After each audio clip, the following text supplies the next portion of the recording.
ambil kan. Ini kan saya taruh di sini. Saya taruh. Nggak ada lagi kan?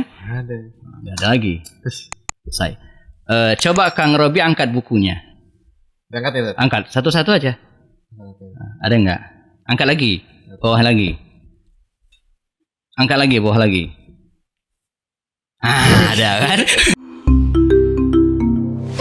Kupas lewat obrolan santai.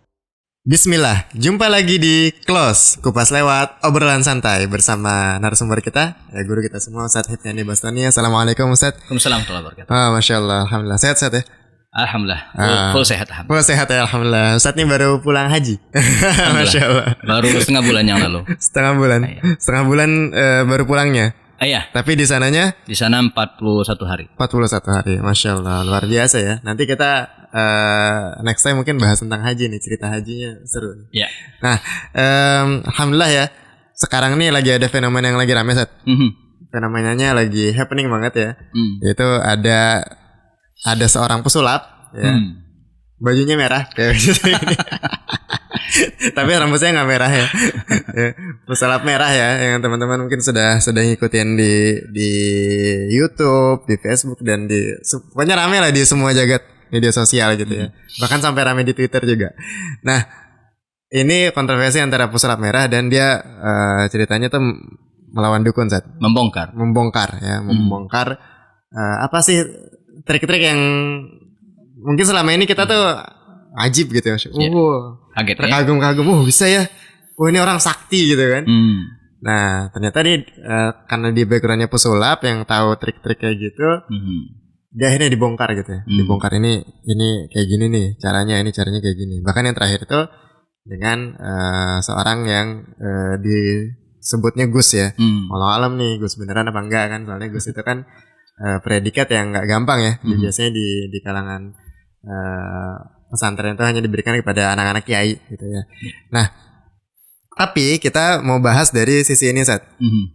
Kalau fenomena di Indonesia emang kan fenomena perdukunan ini kan dari dulu sudah ada ya gitu. Dan saat ini memang dengan di tengah berkembangnya teknologi, di tengah masyarakat sudah tersadar gitu ya. Tapi masih banyak juga yang percaya sama gitu-gitu, Sat. Nah, cuman kalau kita telaah dari sisi sirah nih, Sat. Zaman Rasul tuh udah ada belum sih, Sat, sebenarnya dukun-dukun kayak gitu? Dan apakah dulu pernah gitu Rasulullah tuh berkonfrontasi langsung dengan para dukun itu? Gimana, Sat?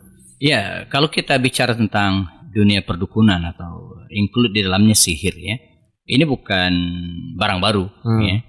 Walaupun seiring dengan kecanggihan teknologi, tadi ngikut juga gitu ya, ngikut modern juga ya. Jadi kalau tadi tanyakan apakah di zaman Rasulullah ada dukun, ya jelas nanti kita akan bahas asbab nuzul surat Al-Mu'awwidzatain ya, surat An-Nas dan surat Al-Falaq. Itu kan asbab nuzulnya ya karena Rasulullah didukunin gitu, disihir gitu ya. Bukan hanya di zaman Rasulullah, kalau kita tarik ke belakang kita ketemu dengan cerita Nabi Sulaiman, kemudian turun lagi kita ketemu dengan cerita Nabi Musa yang berkonfrontasi dengan tukang-tukang sihir Firaun. Itu sudah lama ya. Udah lama, jauh sebelum ini ya. Rasulullah gitu ya. Nah, tentu seperti sampaikan tadi, seiring dengan perkembangan zaman maka dia mengalami kemajuan juga. Ya, kalau di zaman Nabi Musa mungkin tali temali yang dilemparkan jadi ular gitu ya. Emang beneran ya, jadi ular ya. Jadi ular itu kan sihir gitu ya. Tapi sekarang mungkin yang dilemparkan handphone kali ya. Handphone dilemparin jadi pecah gitu ya. Itu masa juga bisa. Atau kris yang ada lampu-lampunya. Krisnya yang ada lampunya ya. Itu kan bisa dicas gitu ya. Ada baterai, jadi kadang redup ya karena baterainya udah lama nggak dicas. Itu kan mengalami perkembangan. Nah, sehingga bagi kita seorang muslim sekarang kalau kita bicara tentang sihir udah jelas lah ya, bahwa itu terlarang, tidak boleh melakukannya, tidak boleh memanfaatkannya. Saya nggak main sihir tapi saya bayar orang gitu kan sama juga ya. Aja. Saya nggak menyantet si fulan tapi saya bayar si fulan gitu ya. Bahkan ulama juga menganjurkan, melarang juga untuk menonton sihir gitu ya. Ingat, sihir, nanti kita akan bicara tentang sulap. Jadi sihir yang apalagi sampai menggunakan jin, sosial jelas diharamkan, tidak dibolehkan sama sekali. Jadi ini bukan barang baru. Jadi seiring dengan waktu dia memang mengalami kemajuan-kemajuan. Berarti sebenarnya praktek seperti perdukunan itu kan kalau tadi Ustadz bilang dari zaman Nabi Sulaiman pun sudah ada ya. Iya betul. Kan dari zaman Nabi Musa ya. Ke Sulaiman kan di atasnya. Sulaiman, Nabi Musa yang jelas sekali kan pada zaman Nabi Musa itu bagaimana tukang sihir Firaun itu menantang Nabi Musa gitu kan. Nah, lalu kemudian Allah menaklukkan sihir-sihir tersebut dengan tongkatnya Nabi Musa yang kemudian menjelma menjadi ular gitu ya. Karenanya kalau kita bicara tentang mukjizat para rasul ya tergantung kebutuhan gitu ya. Banyak yang nanya, Ustaz, kenapa Nabi Muhammad itu tidak ada tongkat yang bisa jadi ular? Dia tidak menghadapi tukang sihir yang jadi ular gitu, tali temali nggak ada gitu ya. Jadi nggak penting, ngapain ya? Nah ini jadi sudah sejak lama.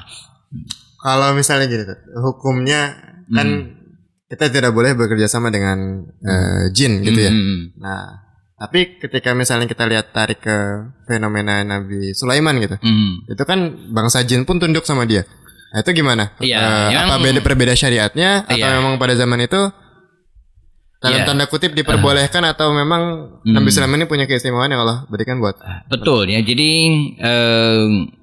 saya cenderung pada pendapat para ulama yang mengatakan bahwa bekerja sama kolaborasi dengan bangsa jin itu cenderung tidak dibolehkan. Mungkin kalau ada yang berpendapat boleh ya silakan, itu kan pendapat dia. Ihtiyatan, sekedar hati-hati. Karena kita nggak tahu, dia kan makhluk gaib.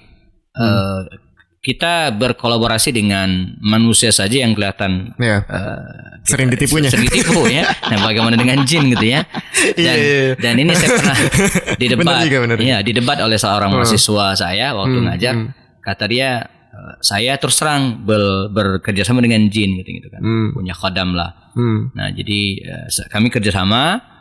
Dia mau kerjasama dengan saya. Kalau saya sholat, ya rajin puasa, kemudian dan seterusnya gitu kan. Gitu. Jadi masalahnya apa gitu kan? Malah kalau saya nggak sholat, dia akan pergi. Jadi saya ini justru termotivasi bagi saya untuk melaksanakan sholat dan rajin ibadah. Kata gitu kan. Baik. Kalau begitu Anda sholat rajin ibadah untuk siapa? Kaget dia. Oh iya katanya. Jadi selama ini saya rajin sholat, rajin puasa itu ya karena takut dengan jin. Takut kehilangan jin gitu kan. Jin, ya? Nah disitulah syiriknya gitu kan. Ketika seseorang beribadah bukan karena Allah, takut kehilangan jin, takut motivasi selain karena Allah, di situ masalahnya. Selain yang tadi itu bahwa kita nggak bisa nandain dia bener nggak gitu kan. Barusan tadi pagi chat muncul ke saya, ada jamaah nanya. Dia punya teman, nggak tahu teman atau dia gitu ya. Biasanya kan suka kayak gitu tuh ya. Ada temannya yang mengaku bahwa dia kemasukan Ruhul Kudus, malaikat Jibril. Saya bilang, dari mana Anda tahu itu? Dari mana Anda tahu bahwa itu yang masuk itu Ruhul Kudus ya? Jangan malaikat Israel gitu ya. Tahu jin kan nggak tahu. Ya feeling dia aja. Nah ini repot gitu ya, karena feelingnya, halusinasinya gitu ya. Nah, nggak bisa. Kita nggak bisa. Dia makhluk halus gitu ya. Dan karenanya mungkin di antara kita menganggap bahwa merasa rendah. Wah enak ya. Jadi bangsa jin kita bisa kita bisa melihat. Kita tidak bisa melihat dia bisa melihat kita. Nah justru dengan kondisi seperti ini ya, mereka yang belajar ke kita.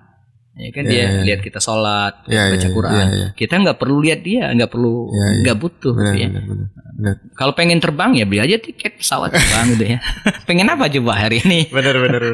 Pengen banyak duit ya kerja aja yang benar gitu ya. Kalau pengen banyak duit dengan berkolaborasi dengan jin, ya dia khawatirkan tidak halal. Itu yang diambil uang siapa? Tahu-tahu udah banyak aja. Iya gitu. Benar. Bukan nyuri gitu ya. Benar.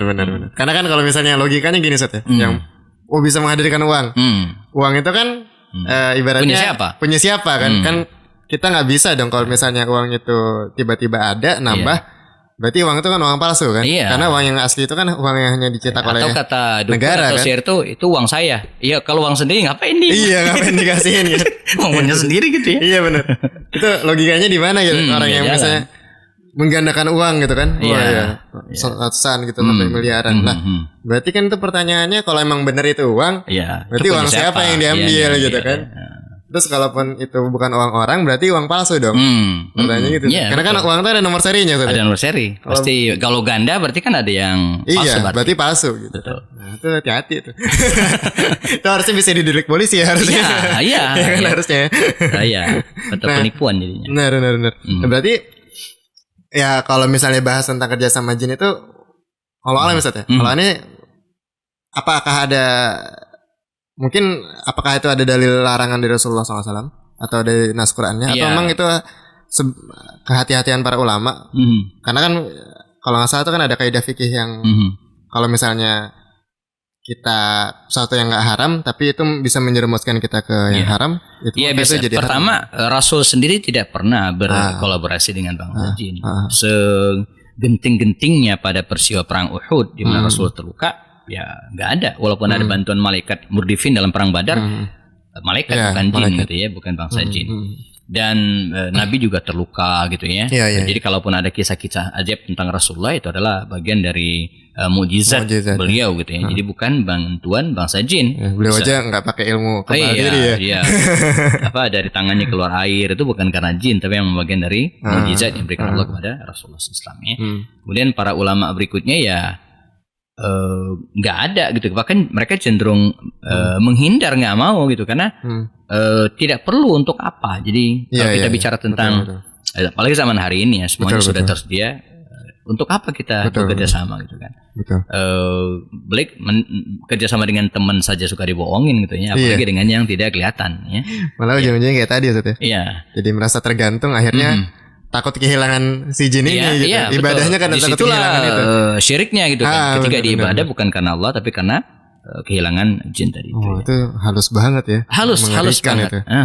Makanya bahkan ketika seseorang berkurban atau mempersembahkan sesuatu ya untuk makhluk halus, ujung-ujungnya kan bukan karena Allah, disitulah syiriknya. Ya, menyembelih ayam atau telur, bukan telurnya gitu kan, bukan ayamnya, bahkan andai pun seekor lalat sekalipun, tapi bagaimana itu sesuatu yang kita persembahkan bukan karena Allah, disitulah syiriknya. Iya, kayak fenomena sesajen gitu-gitu ya. Itu ngeri juga ya. Iya. Jadi kita teman sekalian hidup normal saja lah ya. Jadi kita hidup. Kalau sakit ya datang ke dokter gitu ya, periksa ya. Jadi zaman sudah canggih sekarang. Atau kalau mau misalnya ada obat-obatan herbal yang sekarang sudah banyak ditemukan gitu ya. Jadi tidak perlu datang ke katanya orang pinter. Ya disebut orang pinter karena yang datang itu bodoh kali ya. Orang pinter tuh setahu saya B.J. Habibie. Iya, orang pinter banget itu orang luar biasa. Orang pinter tuh minumannya udah jelas ya. Tolak angin. Kalau itu orang bejo orang pinter. Kita nunggu sponsor. Iya. Siapa tahu tolak angin mau masuk. Nah, berarti gini Ustaz ya. Hukum sihir udah jelas ya? Iya, udah jelas ya. Nah, sekarang kita bahas nih dari sisi yang kontroversinya juga kan. Pesulap merah. Iya. Iya, ini sulap tuh sulap ya. Sulap ini emang beda dengan sihir. Ya. Jadi sulap itu kan dia trik, ya, trik yang bisa dijelaskan secara ilmiah, logika ya. Contoh misalnya, saya sudah nyiapin koin nih. Ini koinnya enggak ini nih. Ini apa namanya? Oh, ini beda nih. Koin ini. Beda nih. Apa? Real itu. Real, 50 dia setengah real. Berapa rupiah? Sekitar 20.000. 1 real kan 4.000, jadi 2.000. Ini 2.000 berarti. Bisa untuk parkir lah. Oh, parkir. Nah, ini kan dia bicara tentang kecepatan tangan gitu kan. Ya, jadi ini kan kalau saya ambil nanti saya pindahin ke mana gitu kan, bisa karena kecepatan tangan maka jadi nggak kelihatan misalnya kan. Nah, saya ambil kan. Ini kan saya taruh di sini. Saya taruh. Nggak ada lagi kan? Nggak ada lagi. Selesai. Coba Kang Robi angkat bukunya. Angkat ya? Angkat satu-satu aja. Ada nggak? Angkat lagi. Bawah lagi. Angkat lagi, bawah lagi. Ada kan? Nah ini kan game, ini kan permainan gitu ya. Pesulap apa nih? Sama. Uang ini pesulap, uangnya sama. Kita mengundang pesulap merah ke sini untuk tanding sama pesulap putih. Jadi bagaimana yang di atas tadi gitu kan bisa tembus ke bawah gitu ya. Iya. Ini ada triknya bisa dijelaskan. Nanti yang pengen tahu triknya komen di bawah ya. Ini bisa dipelajari gitu kan, bisa dipelajari ya. Ya kalau saya suka main ke anak-anak bukan di bawah buku, tapi biasanya di balik telinganya, tahu-tahu udah nempel di sini uangnya. Itu bisa. Ada triknya. Itu sulap. Jadi bukan sihir. Saya nggak pakai jin, enggak. Itu trik aja. Bagaimana saya mengubah. Saat ada khodamnya nih. Jadi uangnya saya pegang ya, kemudian tiba-tiba berada di bawah, itu ada triknya. Ada triknya. Boleh nggak gitu kan? Boleh nggak? Jadi para ulama membedakan kalau sulap tersebut untuk gimmick gitu ya, semacam permainan, ya nggak masalah, boleh-boleh saja. Seru-seruan aja ya. Tapi kalau dia digunakan untuk nipu orang, itu yang tidak dibolehkan. Jelas haram hukumnya ya. Jadi dia dua tuh, pertama nipu gitu ya. Walaupun ada juga ulama yang mengharamkan sulap sama sekali dengan delik bahwa itu penipuan. Kan nipu tuh saya tadi gitu kan. Ada juga yang mengatakan.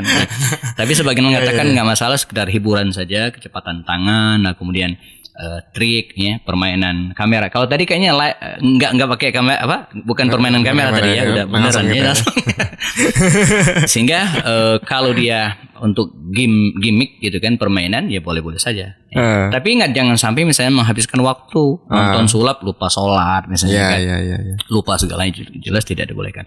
Yang harus kita waspada adalah bagaimana trik-trik tadi ya, jangan atau tidak boleh dimanfaatkan untuk nipu orang sehingga orang tersebut merasa misalnya tadi Kang Romi saya jadi menganggap saya hebat gitu kan, segalanya, jadi saya bisa ngerjain. Nah ini nggak boleh. Itu yang tidak diperkenankan gitu ya.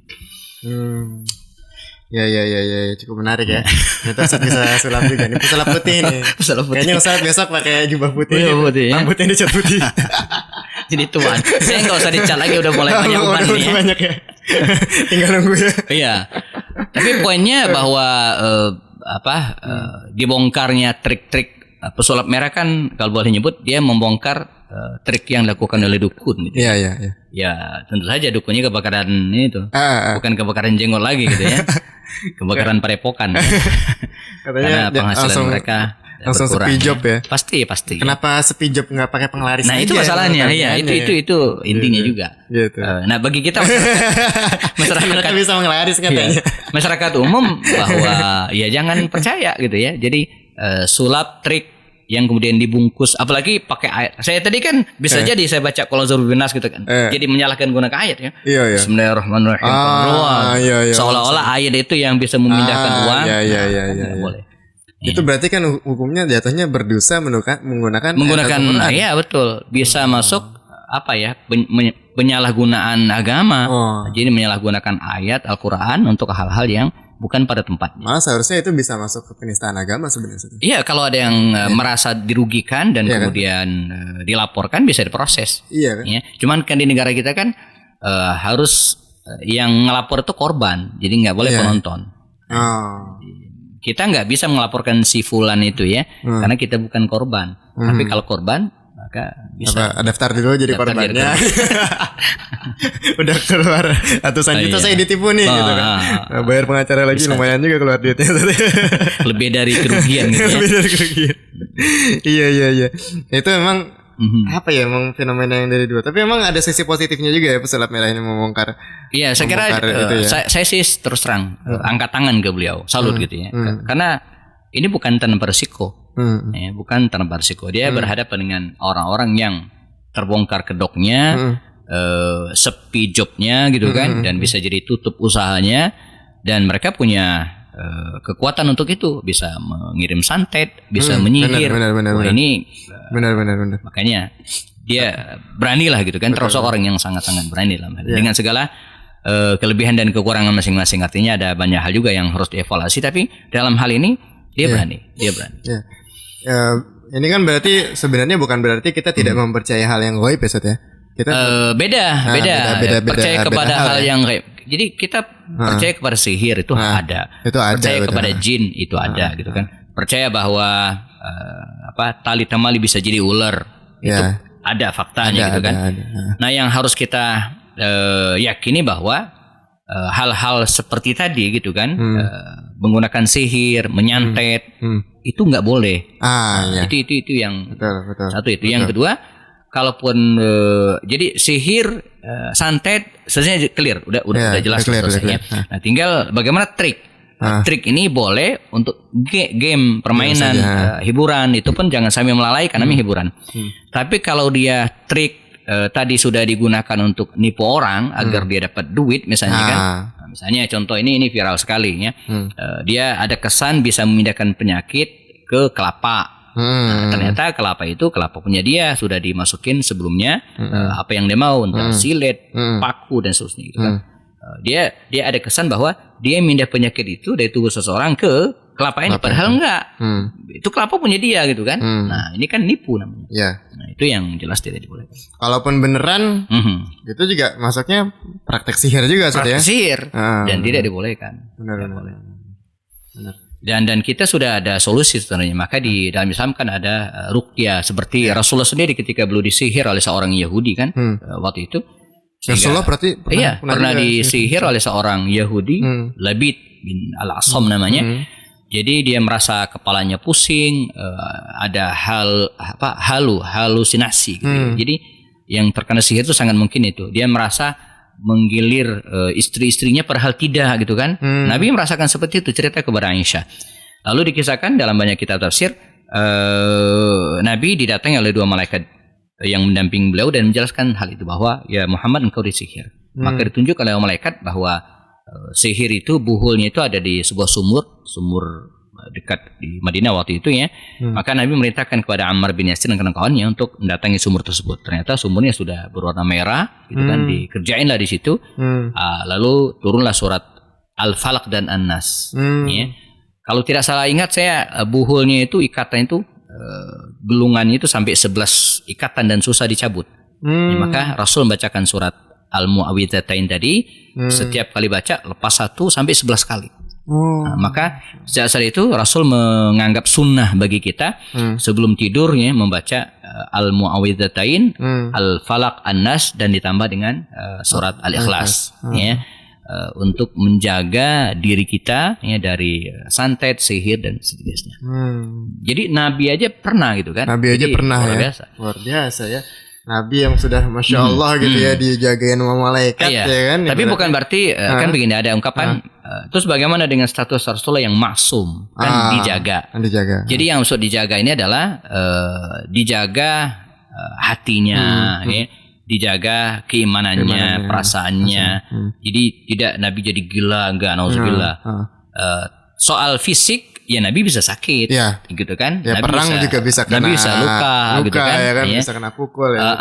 Dan secara manusiawi juga Nabi bisa sedih. Ya, jadi bukan berarti Nabi tidak pernah sedih, enggak. Maka ada namanya amul huzn ya. Nabi sedih kehilangan pamannya dan istrinya. Nabi menangis kehilangan pamannya Abu Talib, Hamzah dalam perang Uhud. Jadi dijaga di sini maksudnya dijaga ya ruh Rasulullah, dalam hal ini hatinya, kemudian keimanannya ya, tidak sampai rusak. Dan hikmahnya lagi kan ini menunjukkan bahwa Rasulullah SAW juga adalah manusia biasa ya, Ustaz ya. Iya, maksudnya manusia dan jelas gitu, maka ana basyar mislukum ya. Tapi harus waspada begini. Apakah Nabi pernah salah gitu kan? Kan sempat viral juga ungkapan semua kita mungkin melakukan kemaksiatan. Karena Nabi juga pernah salah. Bedakan antara salah dan maksiat. Jadi kesalahan Rasulullah itu tidak kemudian menyebabkan dia berbuat maksiat. Ya. Kesalahan Rasulullah dalam tanda kutip ya, meletakkan pasukan di suatu tempat lalu kemudian diusulkan oleh siapa namanya, Khabbab bin Munzir, memindahkan pasukan Badar ke dekat sumur Badar. Artinya Nabi kan dalam strategi ini dia mengalah gitu kan. Tapi salah di sini tidak kemudian menyebabkan Nabi berbuat maksiat, enggak. Karena Rasul itu maksum dijaga tadi. Mungkin Nabi melakukan kesalahan yang fatal, misalnya keliru dalam menempatkan surat, ya enggak. Ya. Atau misalnya surat An-Nas ya, kemudian ditafsirkan dengan surat Az-Zariyat, itu kan yang terjadi di dukun tersebut. Enggak, Nabi enggak mungkin melakukan kesalahan seperti itu. Iya. yang ayatnya dipakai sama dukun tadi. Iya. Malah dipakai surat An-Nas. Iya, allazi waswasun nas tapi diterjemahkan dengan wa ma khalaqtul jinna wal insa illa liya'budun. Iya. Berarti Masya Allah ya. Jadi memang fenomena ini ada sisi positifnya, Ustaz ya. Iya. Banyak sekali sisi positifnya dan memang mudah-mudahan jadi apa ya? Bisa jadi pelurus akidah kita lagi ya. Iya, betul. Warning bagi masyarakat agar tetap waspada dan jangan gampang pergi ke dukun. Nah, Masya Allah, luar biasa. Bukan jangan gampang, jangan pernah. Jangan pernah. Kalau jangan gampang berarti suatu saat bisa dong. Iya, pasti bisa. Ya, kalau sakit cek ke dokter gitu kan. Cek ke dokter ya. Kalau memang ada gangguan non medis ya bisa dilakukan ke ruqyah. Kita ada solusinya. Jadi Allah itu bijak ya. Ketika Allah menutup satu pintu, maka pasti ada jalan keluar. Betul. Ya, pasti ya. Ketika Allah menutup pintu riba, maka ada solusinya jual beli. Ya kan? Ketika Allah menutup pintu zina, maka ada solusinya menikah. Ketika Allah menutup pintu khamar, minuman keras, maka ada solusinya jus mangga. Iya kan? Iya. Khamar nggak boleh tapi jus mangga boleh gitu kan. Jus durian banyak lagi jus-jusnya. Ketika Allah menutup pintu sihir, maka ada solusinya ruqyah syar'iyyah. Betul. Dan ketika kita berobat ke dokter pun juga akidah kita, tauhid kita juga harus benar. Iya, karena dokter hanya wasilah saja. Sembuh gara-gara obat ini juga ya kan, itu kan hanya sunatullah aja. Betul. Bukan karena dokter ini tapi karena Allah. Iya. Gitu. Ustaz, makasih banyak Ustaz. Siap. Semoga ini bisa menambah ya sisi pandang kita dalam kejadian yang lagi rame ini gitu ya. Jadi kita nggak cuma rame-rame aja, tapi kita punya sudut pandang yang beda juga gitu, yang memang dari sisi syar'i, dari sisi hukum Islam juga lebih tepat gitu ya. Ustaz, makasih banyak. Sampai ketemu di kelas berikutnya. Assalamualaikum warahmatullahi wabarakatuh. Assalamualaikum warahmatullahi wabarakatuh.